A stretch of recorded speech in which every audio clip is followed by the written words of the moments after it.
This is video 5 for Gunslinger Legends at the Dusty Trail, navigating the Roundup board. Alright, so let's say you're playing as Walter Winston. So you bring Walter Winston over here. He's in the number 1 position here. You got his 3 clutch cards handy. You were dealt 3 passage cards at the beginning of the game. You got a Bandito passage, Native passage, and a Lawman passage, one of each. In this game, you can either move or you can recruit a gunslinger. You can move or recruit a gunslinger. Now you're in Amarillo and you've got an empty posse card. So at the beginning of the game, what you do is recruit to get a full posse. And let's see what I get here. My first pick up is G.C. Moses. He's actually the best guy out of Amarillo. I got lucky. I actually did not know I was going to get him. I shuffled him and wasn't even knowing for sure. All right, second guy, let's see if it goes back to my turn, is Otis Night Train Washington. I'd be sliding him, G.C. Moses, down because he has a better evade, and I'd be putting Otis Night Train further up because he does not have a good evade, but he's a good attacker. My fourth pull here, if it came back to me, see I could recruit Earl the Hangman Elder. Another great gunfighter. I'm moving GC down, and I'm putting Earl right here. He's a good attacker and a slightly better evader than Otis Night Train. All right, so the other players would go, of course, and then it comes back to me. I'm recruiting one last time. Boy, I got the dream team here. Billy Ozark, one of the best evaders in the game. Not much of an attacker. Doesn't matter. You put him in the 5th position. This is the hot position, which means this is the only position that other gunfighters can fire at. He's the point man. If Billy gets taken down, your new point man then becomes the number 4 guy. If GC gets taken out, your new point man be Earl. So you notice how you got to stack your deck to put the good evaders down at the bottom. All right, so movement. I'm taking... Now it comes back to me and I want to start moving. I want to go to the Union Pacific Railroad because I want to knock off the bank and get the $1,000 cash haul there.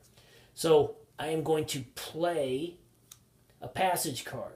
This passage card means I have safe passage to get by the U.S. Marshals that are hiding right here, waiting to take out notorious gunslingers like Walter Winston. So I've got safe passage through this area with a lawman card. So I discard it. Immediately I pick up another one. I got an any 3, which means I can go anywhere. And I'm going to be moving to this spot. Notice you move through the passage. So you move through the passage to the next site. All right, so I moved through. If it came back to my turn again, I can't... stay still. This is a very important rule. If I couldn't move the direction I wanted to, but let's say I could move over here because I have a native passage, then I have to do it. The basic rule behind that is if you're a wanted outlaw, you just can't stay still.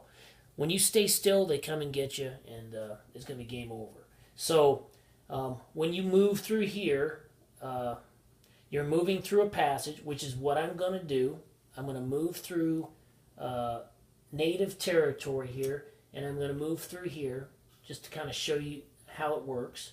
So move through the passage. I got through the natives. I had a passage, and I'm going to pick up another card. What I get is another native.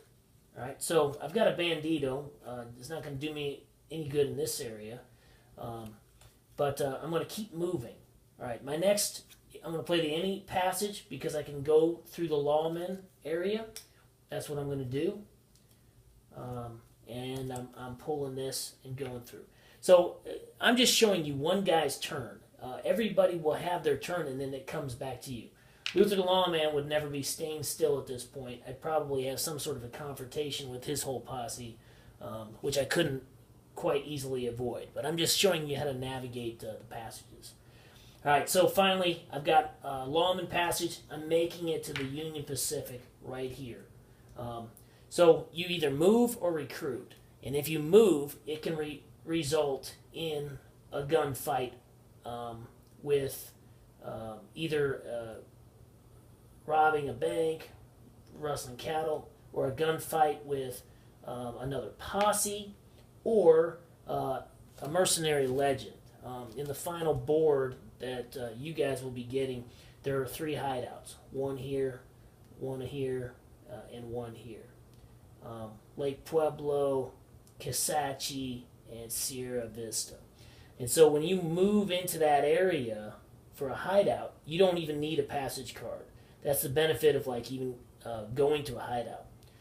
When you go into the hideout, it'll result in a gunfight. If there are still mercenary legends here, because on the final board there'll be mercenary legends here, you'll flip that one up and you'll have to take him on or her on. And if you knock them out, then you'll get the bounty on their head, which is always 400 gold. And then you could stay there if you wanted to. So move or recruit, and it can result in a gunfight with a mercenary legend. It could result in a robbery, gunfight, or with another posse. So if I was having a gunfight with another posse, I would just be moving onto the same spot as another posse member and result in a gunfight.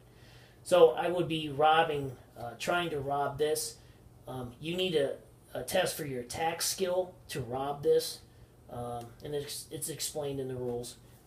But I'm showing you how to navigate the board in this one, and that is how it's done. Next video, I'm going to show you how to do a gunfight.